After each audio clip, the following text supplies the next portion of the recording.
In this video, we'll learn about transportation in animals. So animals में transportation का क्या ज़रूरत है, क्योंकि बहुत सारा अलग अलग प्रोडक्ट्स है जो अलग अलग ऑर्गन्स में है, तो पूरे बॉडी में पहुंचाने का ज़रूरत है. वो क्या सब्सटेंसेस है, जैसे डाइजेस्टेड फूड, स्मॉल इंटेस्टाइन में डाइजेस्टेड फूड आ रहा है लेकिन पूरे बॉडी को चाहिए. उसी तरह से ऑक्सीजन ट्रांसपोर्ट करना है, कार्बन डाइऑक्साइड सारे बॉडी पार्ट से कलेक्ट करके रिलीज़ करना है, एक्सक्रीटरी वेस्ट प्रोडक्ट्स रिलीज़ करना है. तो इन सब चीज़ों के लिए ट्रांसपोर्टेशन का ज़रूरत है. ये काम सर्कुलेटरी सिस्टम करता है. इसके बारे में पूरा तो हम लोग हायर क्लासेस में डिटेल्स में पढ़ेंगे, लेकिन इसका मेन पार्ट्स होता है heart, blood vessels and blood. तो कुछ पढ़ते हैं उसके बारे में. जैसे heart, the heart is a hollow muscle in the left chest, in the middle left of the chest that pumps blood to different parts of the body. Heart अंदर से हॉलो है और वो चेस्ट साइड, लेफ्ट साइड में थोड़ा सा होता है चेस्ट के. उसका काम क्या है? ब्लड पंप करना. A muscular wall called septum divides the heart lengthwise into its left and right sides. तो एक हार्ट लेंथवाइज डिवाइड हो जाता है राइट और लेफ्ट में. जिसे अगर रफ में ड्रॉ करेंगे तो वो कुछ इस तरह का दिखेगा. Just a minute.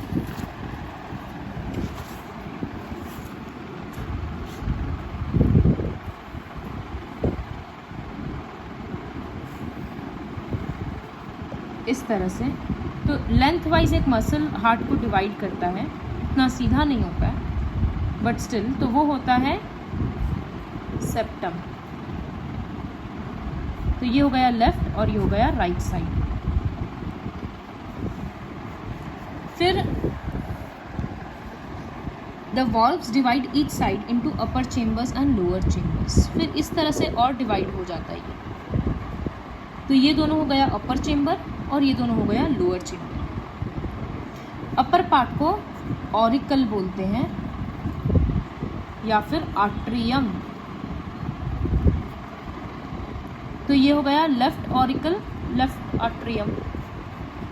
और नीचे वाले पोर्शन को वेंट्रिकल बोलते हैं. So left ventricle. ठीक उसी तरह से ये हो गया राइट वेंट्रिकल और ये हो गया right auricle. So the heart is divided into 4 chambers. यहाँ पर एक टर्म आया वाल्व्स. ये क्या होता है? सो हार्ट इस तरह, ब्लड इस तरह से फ्लो करता है ऊपर से नीचे. इसका रिवर्स फ्लो ना हो जाए, इसी को कंट्रोल करता है valves. So it prevents the backward flow of blood. Blood will always flow from auricle to ventricle. उल्टा डायरेक्शन में नहीं जाएगा. When the heart muscles contract, they squeeze the blood through the arteria and then through the ventricles. Oxygenated blood from the lungs flows into left auricle and then to all parts of the body. So oxygenated blood कैसे transport होता है? Oxygen ज़्यादा कहाँ पर है? Lungs में.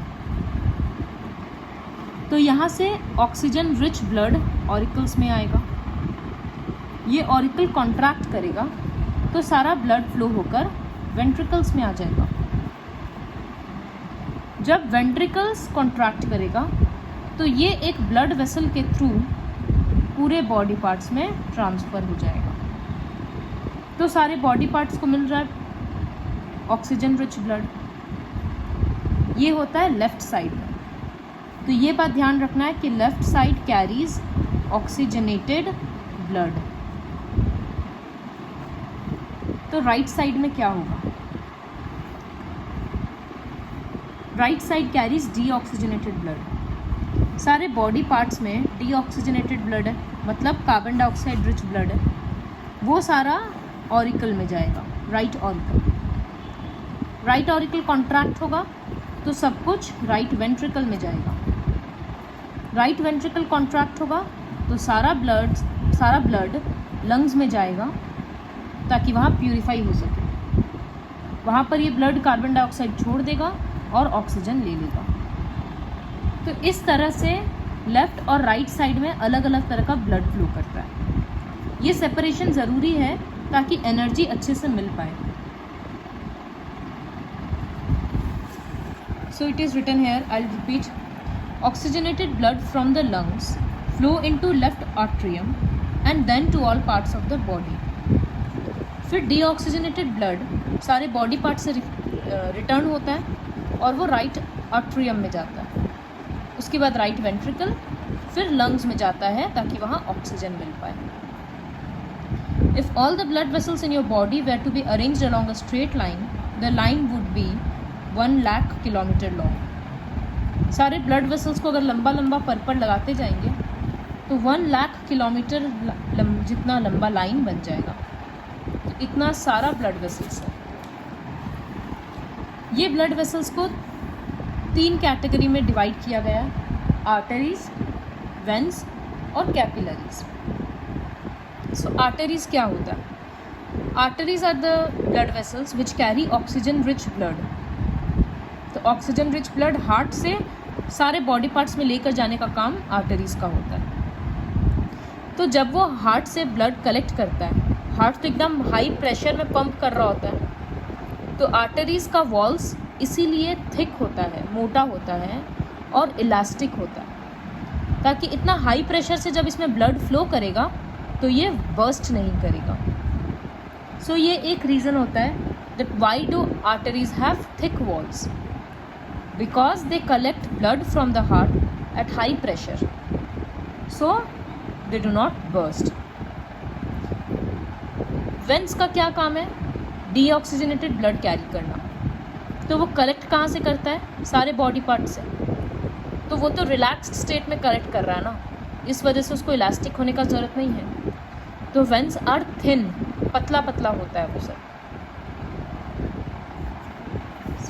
अब छोटे छोटे बॉडी पार्ट्स में पहुंचने के लिए आर्टरीज और वेन्स थोड़ा साइज़ में मोटा पड़ जाता है. तो इस वजह से वो और फाइन ब्रांचिंग में डिवाइड हो जाता है, which are known as capillaries. So the arteries branch out into smaller tubes known as capillaries when they enter the different organs of the body. और यही कैपिलरीज बाद में वेन्स के साथ मिक्स होता है. The blood enters an organs through arteries, gets distributed, collects various substances from that organ and then moves out through the veins. Veins deoxygenated blood carry करता है, मतलब ऑक्सीजन का कमी है और कार्बन डाइऑक्साइड ज़्यादा है. Veins have thinner walls than the arteries as blood flows through them at low pressure. Pressure ज़्यादा नहीं है इस वजह से. Veins have valves that stop the back flow of blood.